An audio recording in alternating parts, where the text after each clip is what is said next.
Gold stake is hard, like really hard. I'm arguably a top Balatro player and I still struggle to beat it consistently, so unlike the previous guide, I'm not going to promise that you'll win all or even most of your games. Instead, I'm going to give you all the advice I have to improve your odds and trust you to apply it to your own situations.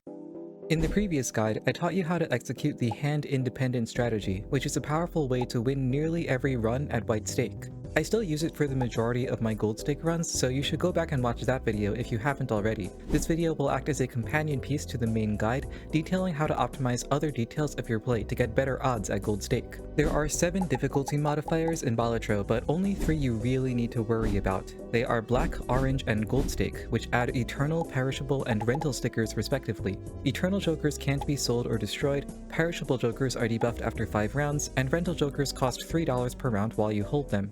Each of these stickers changes the way you evaluate jokers, so let's go through them all. Since you obviously can't sell eternal jokers, an easy way to evaluate them is to ask this question: can I show up to the final boss with this? If the answer is yes, you can buy it. If the answer is no, you should probably skip. Usually jokers you can keep include any Times Molt, 1 good chip joker, and 1 good scaling joker. These are all part of your endgame combo anyway. If you see an eternal sticker on a utility, econ, or static Molt joker, you should probably skip it.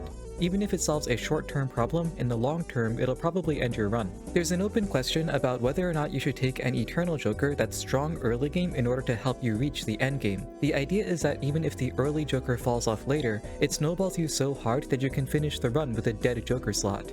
In my opinion, this usually doesn't work out in practice. The eternal joker will help you get deeper into the run, but once you hit ante 7 or 8, you won't be able to grow your score enough to keep going. I'm sure there are seeds where it can work, and I'm sure someone is typing a comment right now about how it worked for them one time and therefore you should always do it. But I think in the average case, taking an eternal joker that's strong early but weak late will usually hold you back from winning. There are 3 reasons to take a perishable joker. Either you need some quick molt to survive, it'll make you more money than it costs, or you can take it, skip a bunch of blinds, and rush to the final boss. Point 2 in particular is nuanced because even a simple scoring joker can be profitable over a few rounds. If taking a scoring joker lets you play fewer hands, you make a couple extra dollars per round, and when you add the sell value, you can often make more money than you spent on the joker. So don't be afraid to pick up a perishable joker just because it feels bad when it expires. Spending a few dollars to one-shot the next few fights is well worth it. I want to talk about the rushdown concept in more detail too.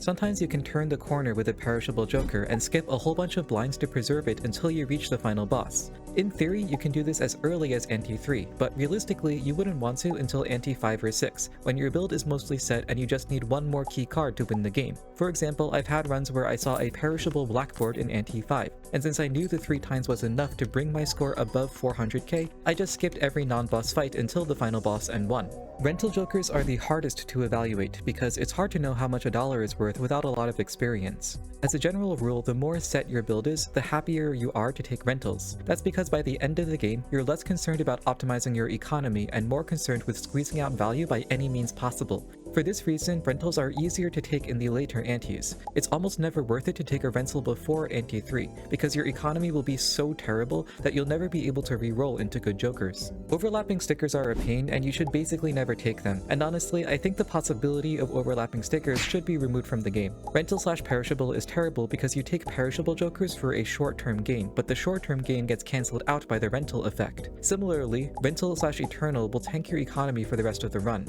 The only time I'd consider taking overlapping stickers is if I'm close to the end of the run, I see exactly what I need to finish my build, and I'm certain I can win without buying anything else. In all other cases, they're not worth it.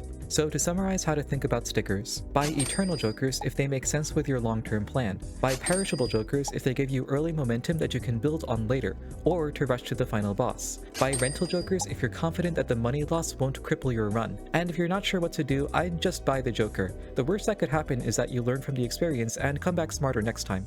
Like I said earlier, I use hand-independent jokers as much as possible, which means that in theory, any hand is playable for max value. I still advocate for thinking about high card as your default play because it makes your game so consistent, and also so many jokers make the high card strategy playable. High card also gives you the highest odds of using enchanted cards well because you can use all your discards to find them. I'll talk about that in more detail in the tarot card section.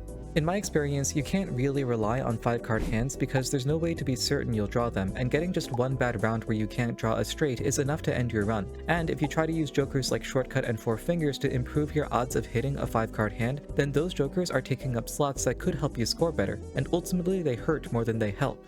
That being said, I'll still pick up straight and flush levels if I don't need money for anything else. Straights really scale well with planet cards, and flushes are reasonably consistent to hit, so sometimes they can get you over a rough patch where you're a few points short, but your bread and butter should still be high card. After playing a little more, I think straights are actually better than I thought, and straight levels alone are so good that they can often replace your static mult cards. I think a good approach is to get as many straight levels as you can, play around getting 1 or 2 of them each fight, and using high card hands to finish the fight. In the previous video, I said that planet cards and tarot cards are kind of negligible, but I'm starting to like them a little bit more. Levels and Empress can both add up to a lot of mults over time, and they combo with glass cards and steel cards to great effect. Levels, Hierophant, and Tower also give you a lot of chips, which means you can sometimes skip your chip joker and get more mults instead. Just be aware that you need a lot of chip cards to draw them consistently. Finally, Telescope is excellent because you can ensure that you'll always get the planet card you need the most. Usually high card, but maybe straights if you're down to take a risk. The other tarot cards are still not that great, except of course the economic ones, so you should only buy packs if you're okay with a dud now and then. Something all good Balatro players should know is how to use a spreadsheet to full effect. I'll put a link to mine in the description, but you can probably find a better one online somewhere, or even make your own if you're smart and sassy. In most cases, a spreadsheet isn't strictly necessary because you can watch your score grow as you play hands, but in some cases they can help you strategize or inform close decisions. Here are some times when I'd use a spreadsheet. If I see a strong joker in the shop and I'm not sure which of my current jokers I should sell to get it, I can see the impact each swap will have on my score and decide accordingly.